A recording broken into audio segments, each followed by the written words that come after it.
Jeff's Cars and Garage, and welcome back. And it's been a while since I've done a couple videos, and a lot of things are going on. First of all, as you can see in kind of in the background, we've got the 380 or the 300 SL, and I'm going to do a video on it because. And I'll kind of explain it in the video where the fuel distributor, we talked about in the past the fuel pressure regulator, and the fuel distributor last week, Jose, whatever we want to call him, we tested, and the fuel distributor was getting fuel. So we know that the fuel pump is pumping, but the output ports of the fuel distributor while cranking was not pushing out any fuel. None, zero. We also cracked open the return off of the fuel distributor, and fuel was getting through. So got us to thinking, or got me to thinking, that the problem might be electronic. And I mentioned that it was electronic. My suspicions were electronic, but didn't know where to start. And so Yui and I were talking, and we thought about the potentiometer and things like that, and I'll discuss that a little bit more on the next video. But one of the things that that can cause problems to happen is the overload protection relay. Now, I've changed this on several of the cars. Don't remember if I've changed it on this car. I happen to have one I think is new, but for safekeeping, I ordered another one. Now, this is part of where this video is going, and in the tariffs and things like that, and everything that's going on in our government. I went back and looked on my eBay account, and when I ordered one, it was about 8 months or 9 months ago. This was $23. Now, same part, brand new, just ordered, just received it yesterday, $34. Pretty aggressive price increase over 8-9 months. So that's one of the things that as we continue to go on, and if some of you aren't are disconnected from reality, or don't know or don't follow the news or anything like that, right now our government's in a shutdown, and while I'm not going to make this political, it is what it is. But things still go on. It's just that things that there's a lot of stupid stuff, and I am tired of both parties, and the bickering that they do back and forth. Sit down at a flipping table and negotiate and get our government back to where it's supposed to be, and what the original Constitution and the Bill of Rights, by the people and for the people. But we're not going to go into political, but sit down and flip and negotiate. That's what it's all about. That's why we have a two-party system. Maybe we need a 5-party system or a 4-party system or whatever. But the problem is you've got to negotiate. You've got to sit down at a table, and both sides have to listen to what each side has got to say. That's my rant. Now, back to the other parts of this. The other thing on the 300 SL that also cost about 30% more is a fuel pressure, I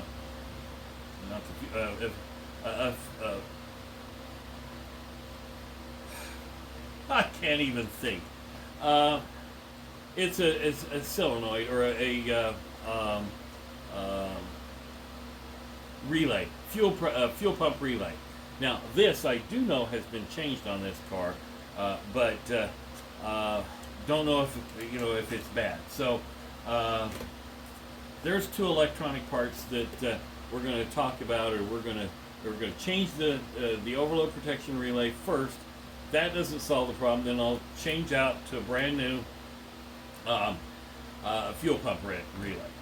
The next thing that I showed you in a recent video about the ignition coil, and I changed out, swapped out the one to what was in the car, which don't know if it was good or bad.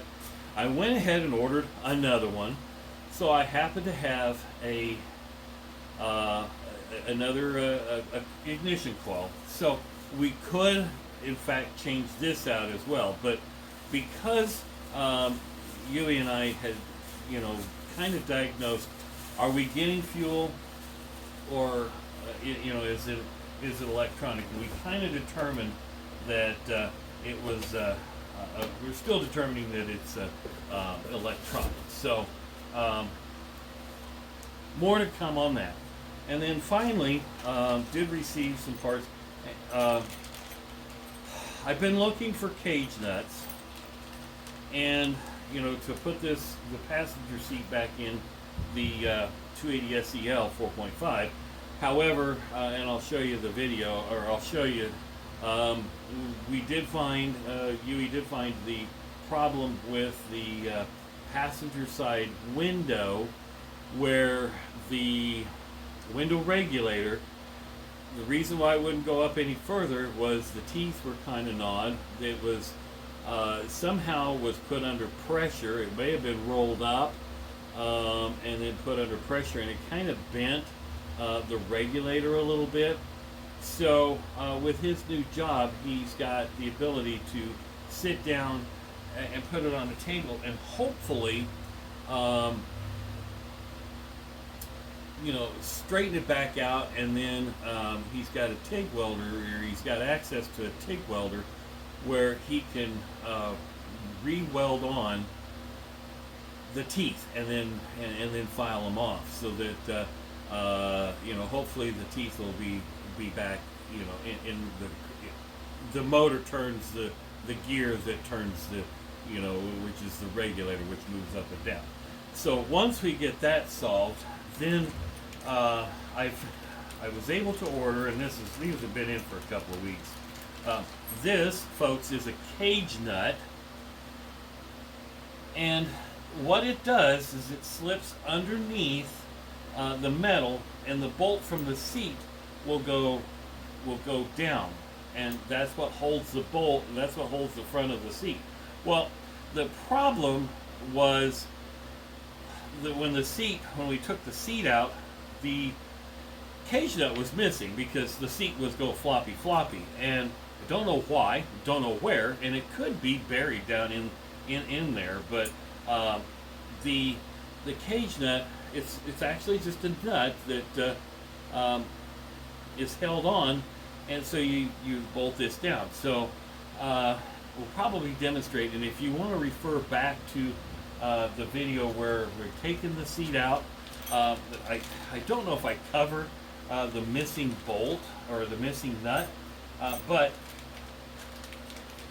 there's more parts here, and so we should be able to get the seat to properly sit in there, and then hopefully maybe one of these weekends before the snow flies, we can take this car out for a drive. And so it would be nice.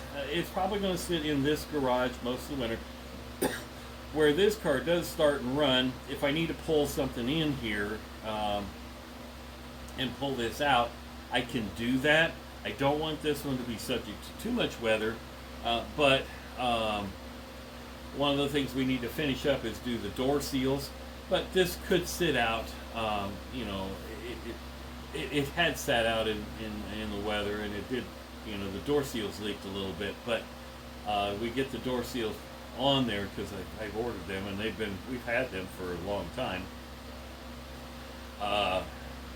Yui actually got the passenger door. We just need to do all four doors.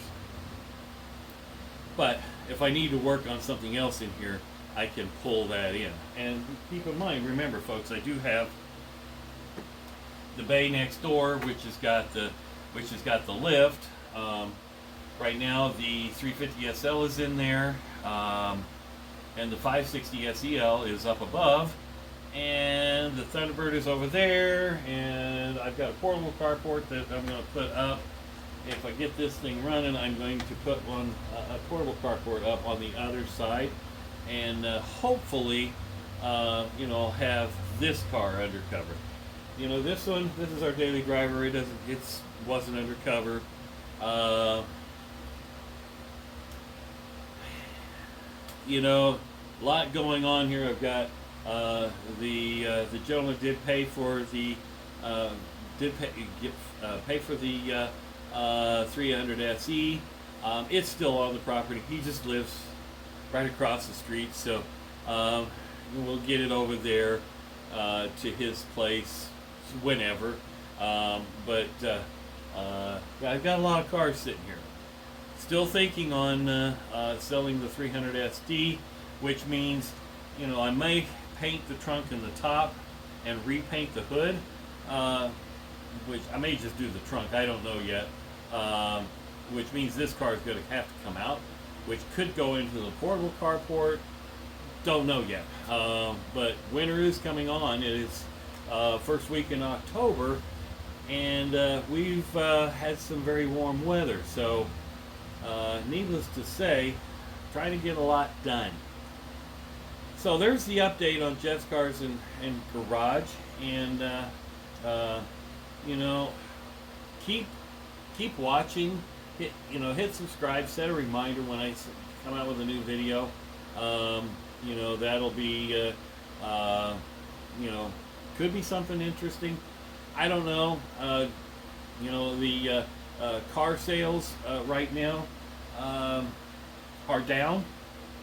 As you know, it's now in October. The tax credit for EVs is gone. I've seen advertisements where manufacturers are trying to offer $7,500 incentive to get you to buy those. It's the same as the tax credit. I don't think it's going to be profitable. It won't be profitable for them. I also think that fourth quarter is going to be very, very tight with car and truck sales. In fact, I think that car and truck sales are going to be drop off tremendously, especially in your heavy duty and your pickups. Let's go with the pickups. Rural America right now is suffering. Harvest is going on. I've been observing as I've kind of grown up around in rural America. I have observed that most of the farmers are trying to get the soybeans harvested and cut. They're getting into the grain elevators because they ain't selling them, but they're trying to get them into the get them to the elevators or the grain bins and grain storage, because those have to stay dry to be worth anything.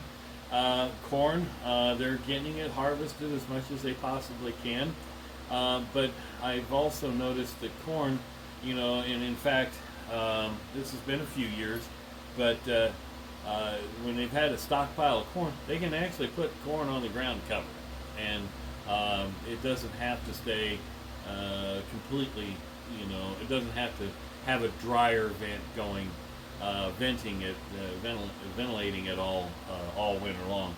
And besides, in this part of the country in the wintertime, the humidity is down, and so even under cover, there's not much humidity. So soybeans aren't being sold because, the price is low and China's not buying. So thanks to tariffs, and tariffs are high.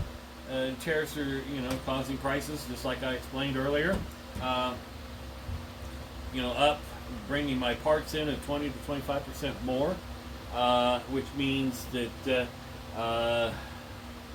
it's going to be a long, long winter. Uh, so is much going to get done in Jeff's Cars and Garage? I don't know. I will continue to. It seems as though a lot of you don't care to watch the car videos. You know, the cars for sale. Prices. You know, if you want to find a great deal on a car, you know, you could probably go on Marketplace, Craigslist, and you could find them if you got the money to spend. You're gonna have to do some work, but keep in mind when you do the work, your parts are going to cost you more. Because a lot of the parts are not, especially on European and Japanese made cars, parts are made out of the country. And on some American cars as well. Keep in mind, now I have a Ford Thunderbird. It's got a Jaguar base. Parts on that are pretty expensive. Although some of the things that have come in that I've ordered in for it, you know, aren't that bad because they were replicated by an American company, Detroit Axle. So good to keep those things in mind. Hope this was an informative video for y'all. Next video will be replacing the overload protection relay and see if the 300 SL starts. Have a great day. Thanks for watching. Hit subscribe, share with your friends, set a reminder, comment below. Have a great day.